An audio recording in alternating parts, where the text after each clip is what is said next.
It's not you that will create your brand. It's them that will create your brand. The audience is creating you.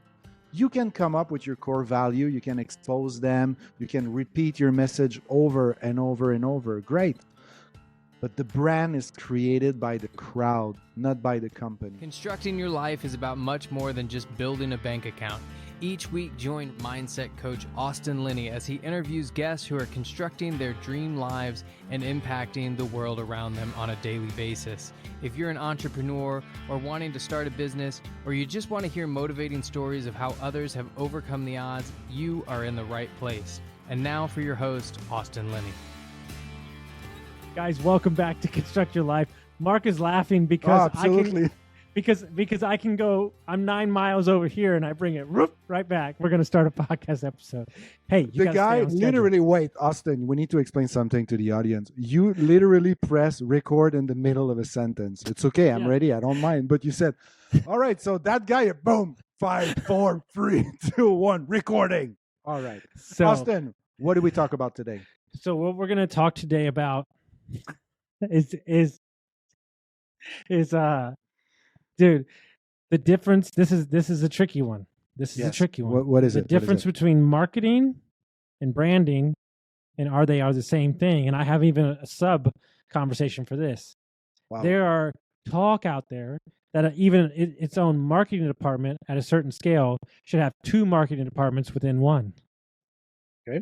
Because there's short-term marketing and then there's long-term marketing, which could be labeled as branding. Yeah. But branding is an overall umbrella that could house multiple services. Yeah. And then there's marketing in each vertical of those services. Yes, exactly.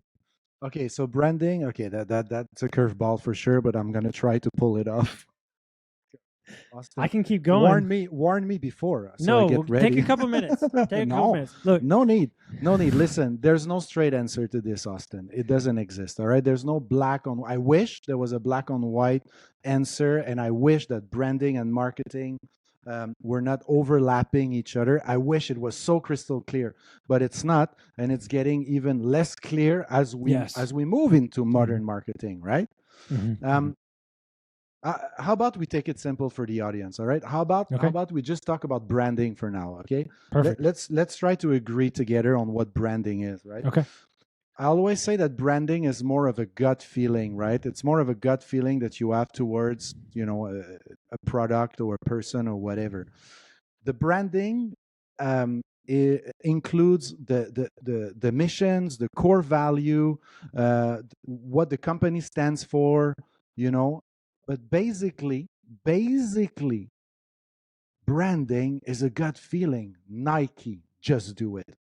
If you see just that in your head, you want to step outside and start running. You want to step outside and go basketball. Just do it applies to professional athletes and apply to Samantha that runs once a week and is overweight. Just do it, right? So this is branding, right?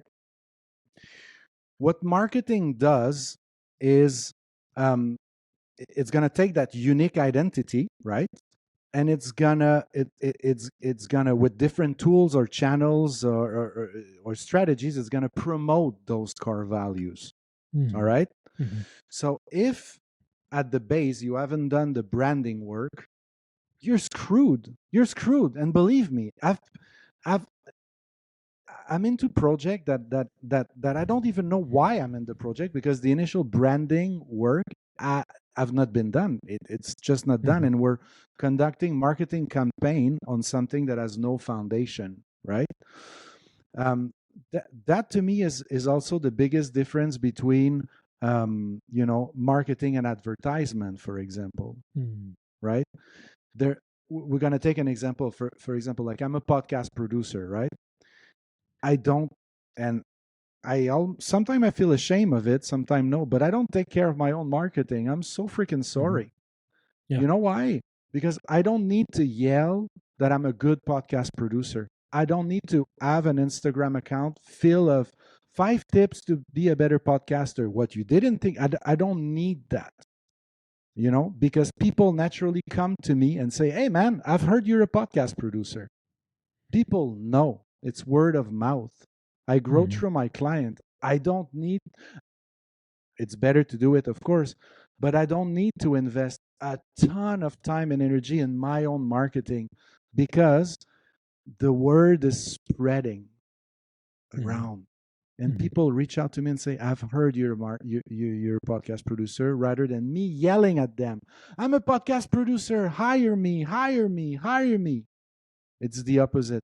So maybe I don't have the biggest podcast production company, okay, you know, but I'm pretty freaking happy with the client I have because I have a close relationship with them and they bring me more clients and I grow. Maybe not at a super fast pace, but I grow, you know. So, and I think even today, sorry, because when I go on that, I can go on a rant for hours and hours and hours, man. Like, think about that, man. Think about this thing. I have twins. They're 11 years old. You know what they wanted for Christmas? They wanted merch for them from their favorite YouTubers. They wanted merch. They wanted T-shirt from their favorite. Why? Because they identify to that YouTuber, that influencer. You know, regardless of what that YouTuber would sell, they would buy it. Yeah, they would want it because they identify. There's the tribe factor that is extremely important in marketing nowadays.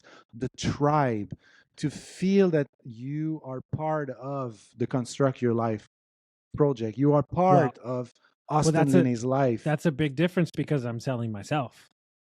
So there's no product, right? And the problem is that because I'm guilty of it, not so much anymore. You can get wrapped up in having to hold yourself to some ridiculous thing because that's what you think you're selling. Like, meaning, am I working out for me or am I working out to prove people wrong? Like, these are kind of like, stipulations that you got to think. I think the easiest way I can put it from a business point of view is marketing is what you see in its distribution. Yes. Branding is what you feel. Exactly. And as we move into society, the problem is that we're getting further and further away from the thing. So how we feel changes from day to day, hour to hour.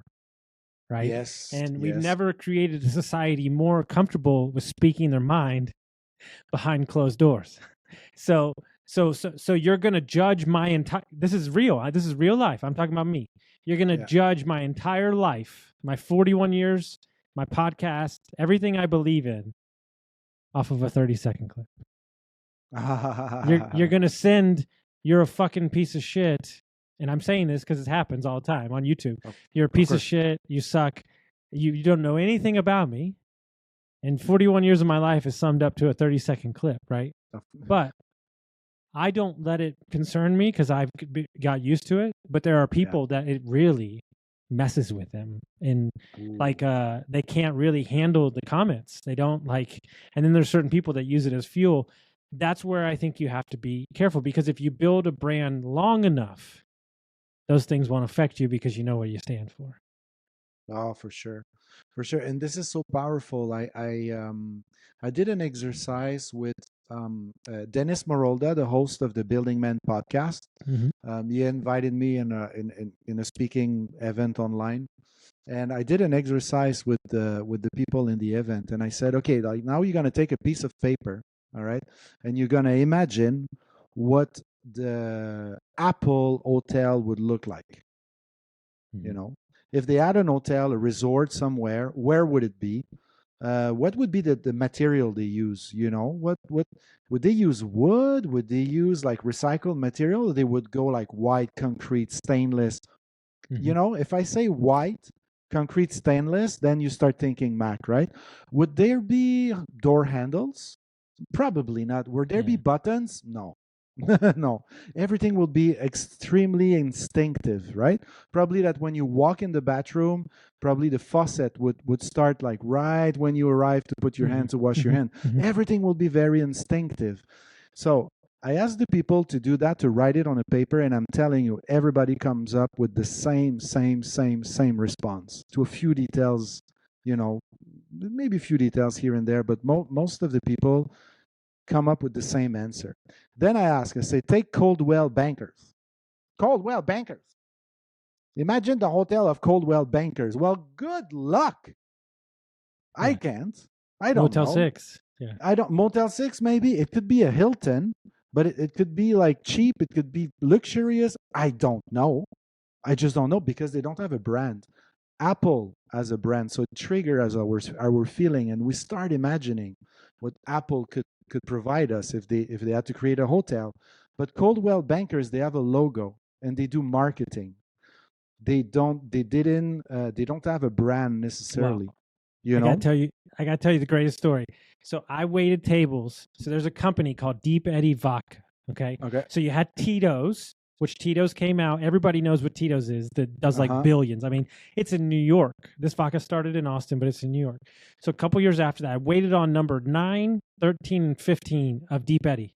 This was after they sold for $1 billion. They sold for $1 billion cash. Okay. They got stock. They stayed in the company. The owner left. I said, dude, look, man. I said, you're not the best vodka. I said, everybody knows that. I mean, this is what I did for a living. I was like, you had a flavor that hit, ruby red grapefruit. It hit, and you were off to the races. And they were making sweet tea vodka. I said, tell me how you did it. I was like, because you're not the best vodka. And they go, well, we had a plan in the first 5 to 7 years that every music event and every sporting event we were going to be at. And we were going to give away free booze, and we were going to be there, and they were always going to see us. And they became the fun vodka. They became the I go out vodka. Tito's is a little highfalutin. You're in a nice restaurant. It's a little more at your house. But if it was an event, Deep Eddy was there, and that's how they built their brand. Can I ask you again, because it's an important thing, how many years did it took them? Okay, and you said 6-7 years, I think, until they got to like that was the start, and then what happened was is they came up. I don't know where they got it. It was just regular vodka, and they came up with a sweet tea vodka that took off, like sweet tea vodka. But then what happened is they made a brand that sucked, another flavor. But then they made ruby red grapefruit. This is a true story, by the way. They had allotted for the entire year how many they would sell. They sold it in 30 days. Wow. It took off. You couldn't get it anywhere. But Austin, I think it really let me ask again. How many years it took them to build their brand? 8 to 10, easy. Okay, so for all those folks out there that reach out to folks like me and ask me, create me a brand, I'm like, no. I'm gonna listen to you. I'm gonna create a logo. I'm gonna create a sort of brand identity, but the rest is on you, my friend. You have to embody your own brand. You have to embody your brand. And not only that, it's not you that will create your brand. It's them that will create your brand. The audience is creating you.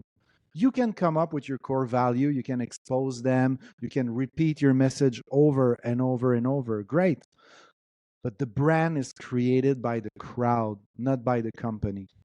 A brand is not what you say you are, is what they say you are. That's a brand. So to go back to your example, it took years. And here's the hardest thing. Well, calm down. You're getting a little aggressive over there because you have some PTSD from clients. Let's just dial down. Yes.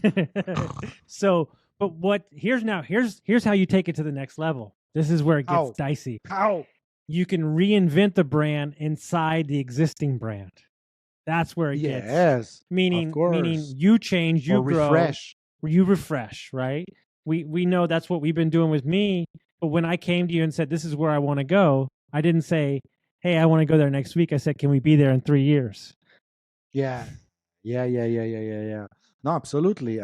You can make a brand reborn. I have a client that reached out to me. I think it was last year. He said it's a 40-year-old company in Montreal selling special effect product and pottery product, and they're probably one of the biggest in Canada, or if not the biggest. And they asked me like, okay, we would like to go through rebranding and all that. And I'm looking at their stuff and I'm like, you don't need a new logo.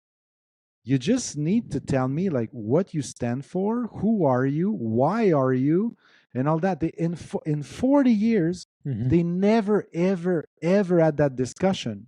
So what we did together is clarify this. And you know what, Austin? I didn't even touch their logo. I didn't redesign anything. I said, it's a 40-year-old logo. It works. Now that everything is clear for you, what you stand for, and your core value and everything, go freaking crush it. Now, let's modify everything, your social media, your website, and all that. But it doesn't start from your little logo. It starts from the rest of the iceberg. The logo is just the tip of the iceberg.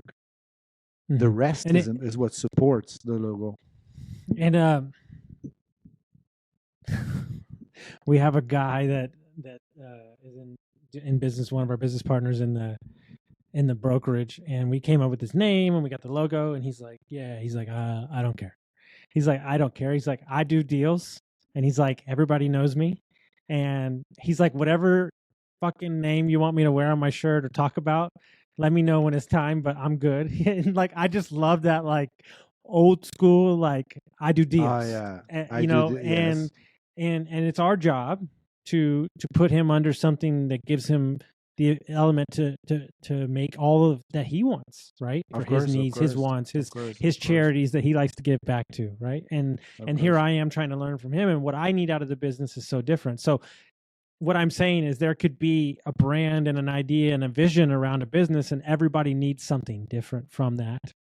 And so you have to kind of find that common ground within the brand or logo. Yeah, absolutely. And also accept that you cannot fit in the whole vision of a brand into one creative, one logo, one post, one design. It's the accumulation of all those little action that will create the brand. It's the accumulation of the small marketing effort that down the road create the brand. And again, let me say it again. You, as a business owner, you don't create your brand. They create it for you. That's super important. That's why reviews are so important, Austin. You know, as a CEO of Deets, you had to be aware of that. Reviews are keys, man. Why? No, because the review build the brand. Because the brand is what they say it is. 1000%. You know, I couldn't have said it better myself.